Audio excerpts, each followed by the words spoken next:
You're now watching This AFC South Show, brought to you by Curtis Podcast Network, hosted by Curtis Brown, Blake Bellamy, Isaiah Michelle, and Jeff Steckel. Hello, everybody, and welcome to This AFC South Show, number 98. Yeah, we're 2 away from 100. That's right. Also, thanks to all the new subscribers. We're at 318 right now. I'd like to pump those numbers up. I'm the host of the channel. My name is Curtis Brown. I'm the Texans fan here. I'm joined, as always, by our Jags fan, Isaiah Michelle, and our Colts fan, Jeff Steckel. Blake is MIA this evening. He's very busy. He's got a lot of big boy job stuff going on. And he's in school trying to get more money at that big boy job. So kudos to that. One day we'll be able to pay him enough to stick around and not have to worry about all the other stuff. But that's the goal. Only if you guys subscribe.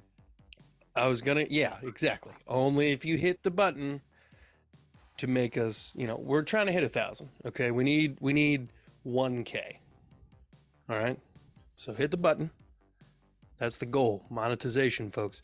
Like goal on this episode. Let's go a modest 25. Okay, last episode, not so big. Turns out people didn't want to watch us talk about the Jags losing. I get it. Wasn't very huge. We need a huge episode this week. We need one that's absolutely huge. Big league. Enormous. Mexico's going to pay for it. Anyway. So there's really not much going on in the AFC South particularly. The Texans have narrowed down their search, and frontrunner D'Amico Ryans could be hired, and there could be a press conference as early as Wednesday.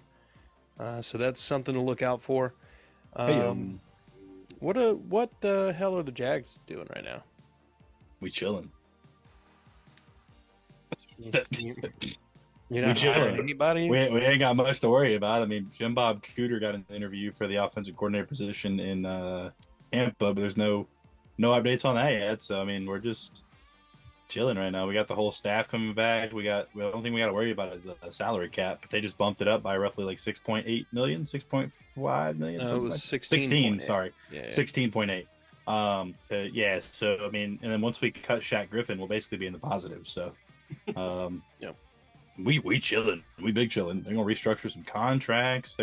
That's all we're really worried about right now. We ain't worried about nobody else. You know what I'm saying? We ain't gonna be able to draft. We ain't gonna be able to sign up free agents this offseason, but we're gonna be able to draft some players. People are like, okay, Jags fans. All right, Jags fans. This is coming from the heart. We're not getting DeAndre Hopkins. Shut the fuck up. All right.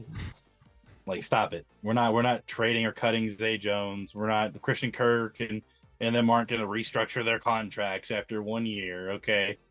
We're not getting DeAndre Hopkins. We don't want DeAndre Hopkins. We're getting Calvin Ridley, who's like 4 years younger.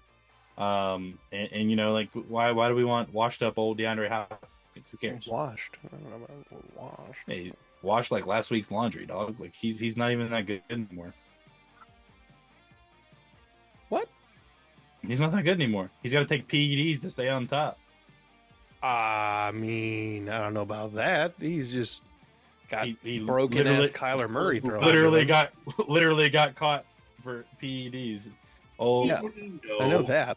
Yeah, yes, he did. P. Dondre Hopkins, over here, fucking. That's funny. I'll allow it. But we don't want the other Hopkins. Okay, this contract's going to be huge. Huge. We already have to re-sign Josh Allen, so we don't have to guarantee him like $12 or $14 million next year, which I'll probably get paid that anyways. We need to re-sign Jawan Taylor. That's the biggest thing. Is like, honestly, what I want them to do, I want them to pay Jawan Taylor, get rid of Shaq Griffin, restructure Rayshon Jenkins, tell Cam Robinson he either needs to suck it up and play left guard or get off the team, and move Walker Little to left tackle because he's better than him anyways, and he's younger on a rookie deal. I don't know why we gave him that much money. Stupid. No coaching issues, no coaching changes. Not a lot of players scheduled to be. We're losing a couple people, but nothing crazy. But yeah, we chilling. We're basically just cruising until draft season, you know. Feel that. I'm trying to figure out how many games DeAndre Hopkins actually played. Doesn't look like much. He played from week 7. He missed week 13. So He also gets hurt a lot now. yeah. Well, he missed the first 6 games because of suspension. Yeah, because of PEDs. Because the pets. Yes. And Alleged. then maybe 13 was a bye week or something. But, I mean, he didn't do bad. When Kyler Murray was in the game, he was getting like 12 targets a game or whatever, and 9 as an average receptions. 91, 100. Like, he's got a game with 12 receptions, 159 yards, and a touchdown. And yeah, then, he's a shell of himself. yeah, he's a shell. He is. And then you got got average 11.2 per catch. That's not good. He's never been a deep threat. Like, DeAndre Hopkins has always been a chain-moving receiver. Houston, 2013, 15.4. 2014, 15.9. 13.7. 12.2. 14.4. 13.7. 11.2. He's tied for worst he's ever had. Mm-hmm. Not to mention way less touchdowns. He only had Kyler Murray for fucking 4 of those games. Shit, I could throw touchdowns to DeAndre Hopkins. It's not that hard. I know. The man can jump out the gym because he's still in his fucking prime. No, he's not. Man, you got Colt McCoy and who throwing the ball? Come on. He's in his prime whenever he's taking prime steroids behind the gym. Like, I don't know. anyway, I didn't know they were in there. So, I was just trying to say that he's not past or like over the hill. The man had. Yeah, he is. He did well in the last however many games he played in. Garbage. Absolute trash. Zay Jones is better. That has never been said before in life. How do you feel being the only person to have spoken those words in that order ever? Pretty good. I want you to understand the island you have just planted yourself on. You are stranded deep in the Pacific by yourself with no chance of seeing humanity. I'll raise you one. Christian Kirk is better. What? Christian Kirk is better. Wow. They played on the same team and he didn't even get the same targets, bro. But who broke 1,000 yards this year? For the first time in their career. Why do you think we signed him based on his potential and not based on his output? What? Okay. Yeah, you're over, the Texans are over there playing checkers and hiring coaches after 1 year, and we're playing chess. Yes. Signing guys who've never broken 1,000 yards. Trading for receivers who are indefinitely suspended for gambling on the game. He'll be back. Yeah. We paid peanuts for him. Who fucking cares? Like, the worst it is next year's second. That's if we sign him to a long-term deal. And he'll still be like 5 years younger than DeAndre Hopkins when he does. So, I mean, yeah, DeAndre's like 32 or something. I don't know. He's old. Anyway, what's going on in Indianapolis? A lot of people are wanting to trade for DeAndre Hopkins. Of course they do, because he's still in his prime. No, he's not. I mean, I wouldn't mind. I don't want them to give up capital. We have too many other needs. But it's just the net coaching has just continued. Apparently, they had a very long interview with Raheem Morris, the Rams defensive coordinator. Not opposed to. I mean, he's been in the league for freaking 21 years as a coach. So I'm not really opposed to that. A lot of experience. Oh, it actually looks like he didn't play week 17 or 18. Because his bones are made of glass and he has paper skin. No, I just think they didn't want to play him paying that much for the guy. So every day I wake up and break my legs. 1, 2, 3, 4, 5, 6, 7, 8, 9 games. He had what was that? Oh god, there it goes. 9 games, 64 receptions, 717 yards, 3 touchdowns. Trash. Oh yeah, he's hot garbage. He's cold garbage. He's not even hot garbage. I don't know. You want to hear real receiver numbers? 84 God. catches, 1,108 yards, 13.2 yards per catch, 49-yard long, 8 just because touchdowns. you're the only team in the division that had a 1,000-yard receiver doesn't mean you need to be constantly bringing it up. I'm not. This is really the first episode I've ever brought it up. I'm just saying. But I will continue to. Your argument of 1,000 yards. How many games did they play? DeAndre was on pace to do it in less games. But he averaged less per catch. That argument doesn't make any sense. He was at 717 yards in 9 games. How many games did Christian Kirk play? How many receptions did DeAndre Hopkins have? What was his 64. average? What was his average? When you're confused. You're confusing workload for yards, and that's two different things. If you give them the exact same amount of receptions, let's say we bump up DeAndre Hopkins to 84, he's still not as high up as Christian Kirk. How many receptions and yards did Christian Kirk have? 84, 1,108 yards. That equals up to 13.2 per catch. Okay. And DeAndre Hopkins, how many games 64. Did he play? How many games did he play? 16, 17. My point still stands.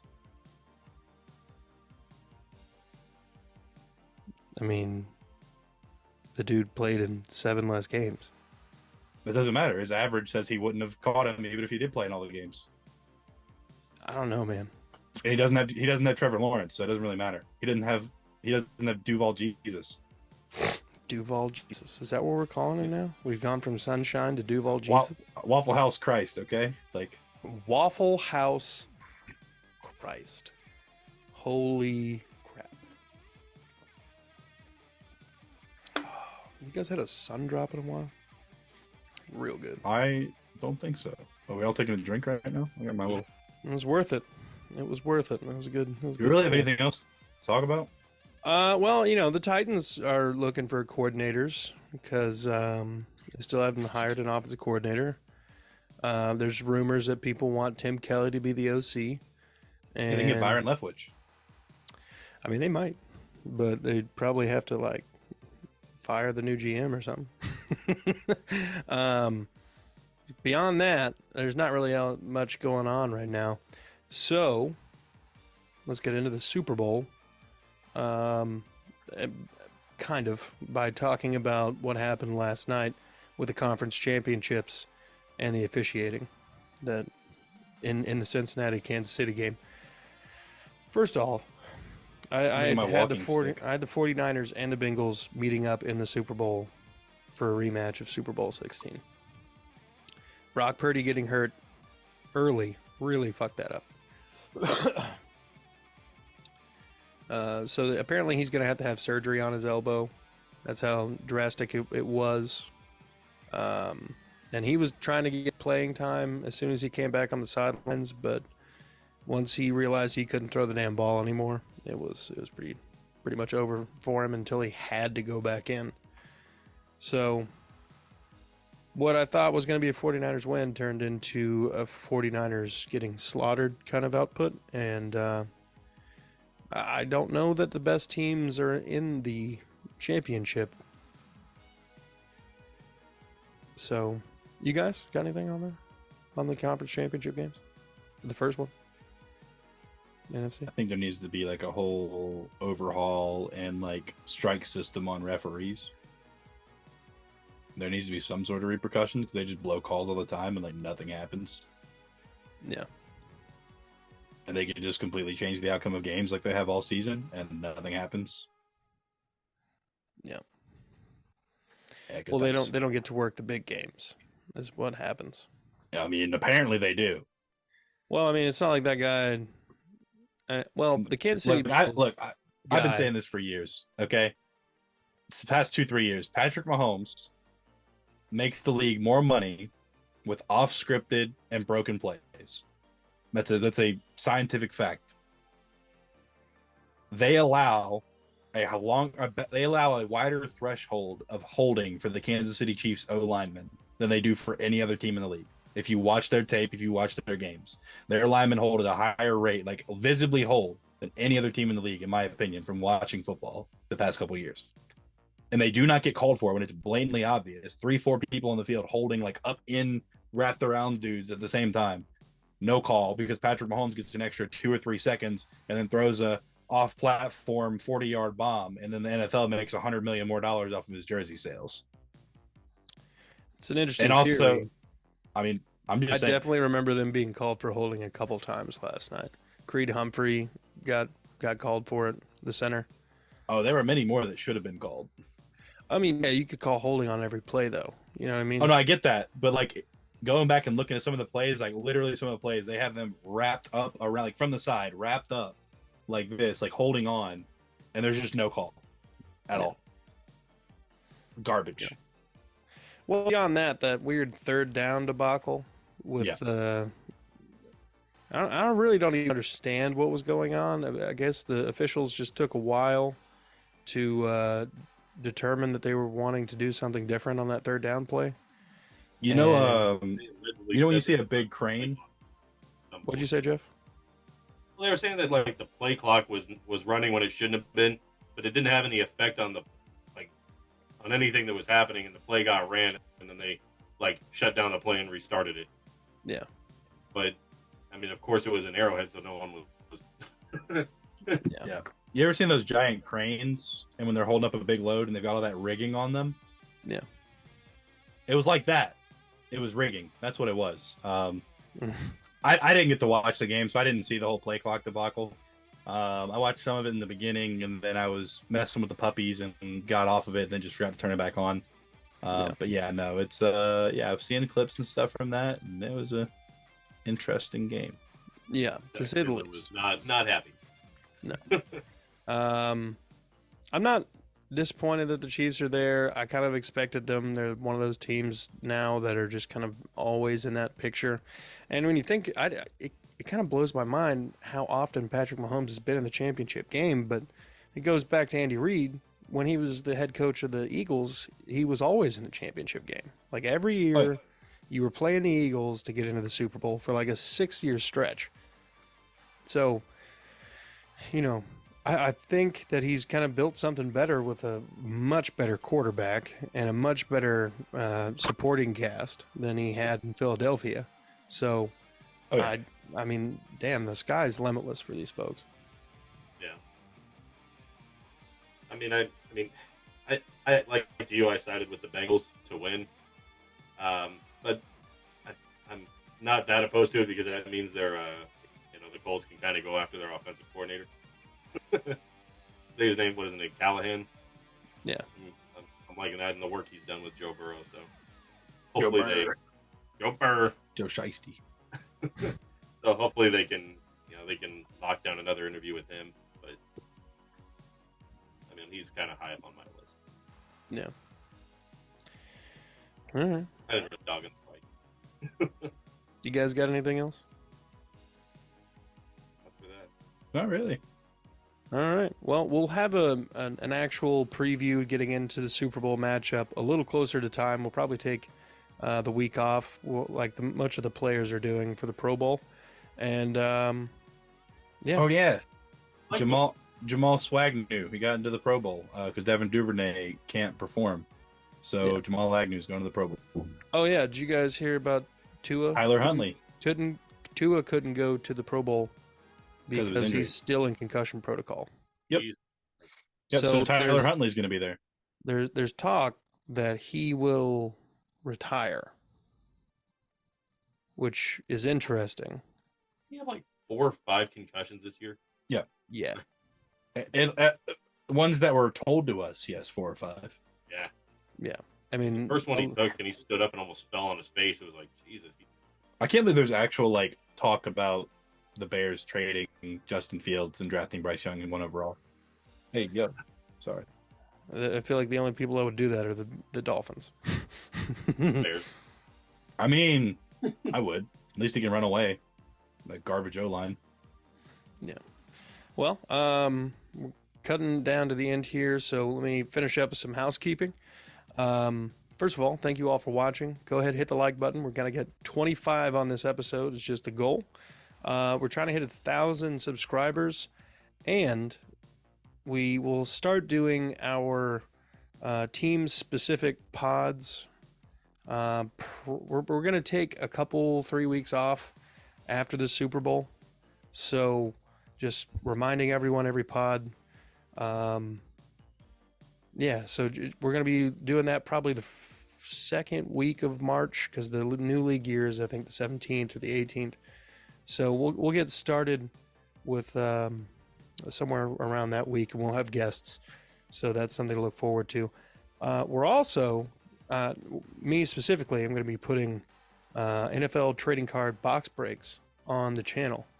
So if you don't know what that is, it's basically you go to the store, you buy a box of cards. I'm going to break it open and put it on YouTube.